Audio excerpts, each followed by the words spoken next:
हरि ओम नमो Narayan.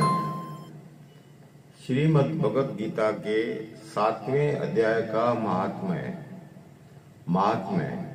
Part 7 का महात्म्य कथा। हरि ओम नमो नारायण। भगवान शिव कहते हैं, पार्वती, अब मैं 7वें अध्याय का महात्म्य बतलाता हूं,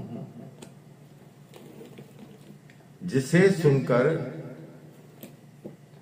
कानों में अमृत राशि बढ़ जाती है।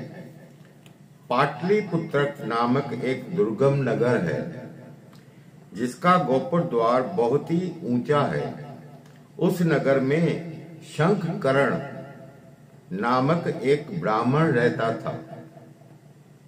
उसने वेश्यावृत्ति का आश्रय लेकर बहुत धन कमाया था, किंतु न तो कभी पितरों का तर्पण किया और न देवताओं की पूजन की। वह धनोपार्जन में तत्पर होकर राजाओं को ही बोझ दिया करता था। एक समय की बात है, इस ब्राह्मण ने अपना चौथा विवाह करने के लिए पुत्रों और बंधुओं के साथ यात्रा की। मार्ग में आधी रात के समय जब वह सो रहा था, तब सर्प ने कहीं से आकर उसकी बाह में काट लिया। उसके काटते ही ऐसी अवस्था हो गई कि मणि मंत्र और औषधि आदि से भी उसके शरीर को रक्षा असदेय जान पड़ी। तत्पश्चात कुछ ही क्षणों में उसके प्राण पखेरु हो गए। फिर बहुत समय के बाद वह प्रेत सर्प योनि में उत्पन्न हुआ। उसका चित्त धन की वासना में बंधा रहा। करोड़ों की संख्या में अपना धन गाड़ रखा था।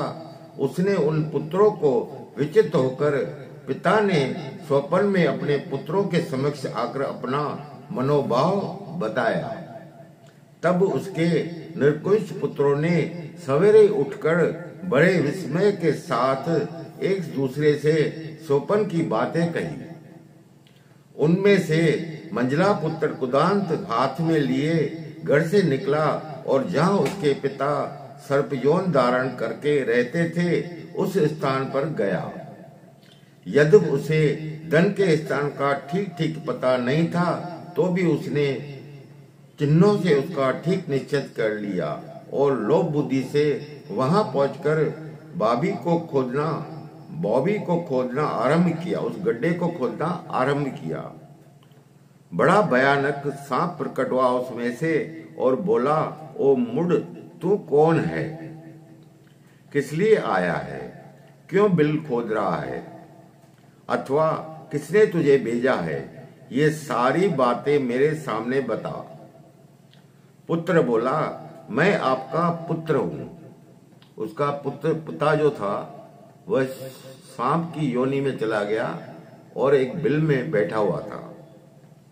पुत्र बोला, मैं आपका पुत्र हूं, मेरा नाम शिव है। मैं रात्रि में देखे हुए स्वप्न से विस्मित होकर यहाँ का सुन लेने के कौतूहल से आया हूँ। पुत्र की ये वाणी सुनकर वह सांप हंसता हुआ उच्च स्वर में से इस प्रकार स्पष्ट वचन बोला, यदि तू मेरा पुत्र है तो मुझे शीघ्र ही बंधन से मुक्त कर। मैं पूर्व जन्म के गाड़े हुए धन के लिए ही सर्प योनि में उत्पन्न हुआ हूँ। पुत्र ने पूछा, पिताजी, आपकी मुक्ति कैसे होगी? इसका उपाय मुझे बताइए, क्योंकि मैं इस रात में सब लोगों को छोड़कर आपके पास आया हूँ। पिता ने कहा, बेटा, गीता के अमृतमय 7वें अध्याय को छोड़कर मुझे मुक्त करने में तीर्थ, दान, तप और यज्ञ भी सर्वथा समर्थ नहीं है। केवल गीता का 7वां अध्याय ही प्राणियों के जरा मृत्यु आदि दुखों को दूर करने वाला है।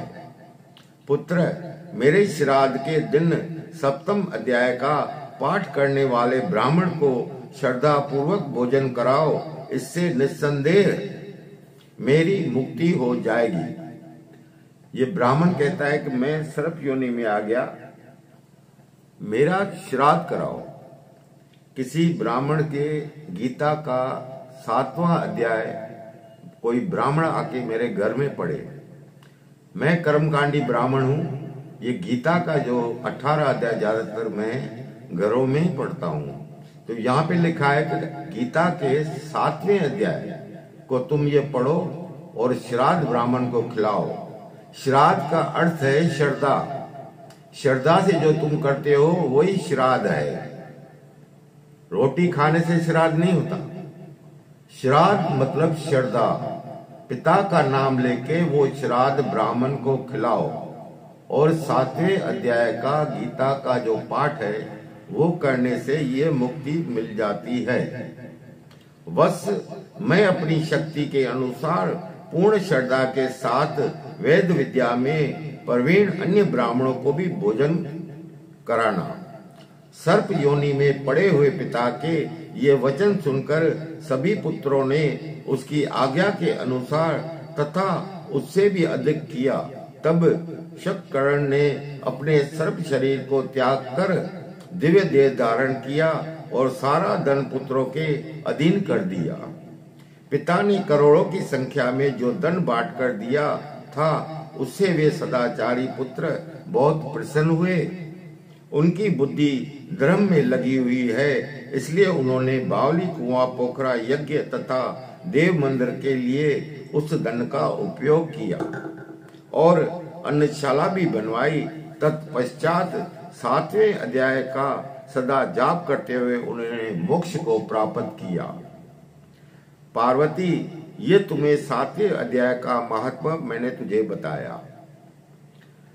गीता के 7वें अध्याय महात्म्य का कथा का आपने भी ये कथा सुनी। मैं ब्राह्मण को दक्षिणा के रूप में आप मेरे को मेरे इस YouTube चैनल के माध्यम द्वारा जो मैं कथा कर रहा हूं, वो आप मुझे उसको सब्सक्राइब करें, बेल आइकन दबाएं और ज्यादा प्रोत्साहन करें, जैसे मैं और भी देवी देवताओं की कथा आपको सुना सकूं। हमारे सनातन जो धर्म है, जो हिंदू धर्म है, सनातन धर्म, वहां पे 33 करोड़ देवी देवता हैं। हमारा बहुत विशाल धर्म है सनातन धर्म। तो आप सब्सक्राइब करें और बेल आइकन का बटन दबाएं और शेयर करें, इस कथा को शेयर करें और अपने घर में भी ये कथा, गीता का ज्ञान, गीता का कथा डेली आप उसको एक अध्याय, एक श्लोक, एक लाइन जरूर पढ़ें। यहाँ पर तुम्हें 7वें अध्याय का महात्म्य बताया गया है, जिसके श्रवण मात्र से मानव सब पातकों से मुक्त हो जाता है। यहाँ पे भगवत गीता का 7वां अध्याय महात्म्य कथा समाप्त हुई। बोल कृष्ण भगवान की जय। हरिओम भगवते वासुदेवाय। हरिओम नमो भगवते वासुदेवाय। हरिओम नमो भगवते वासुदेवाय।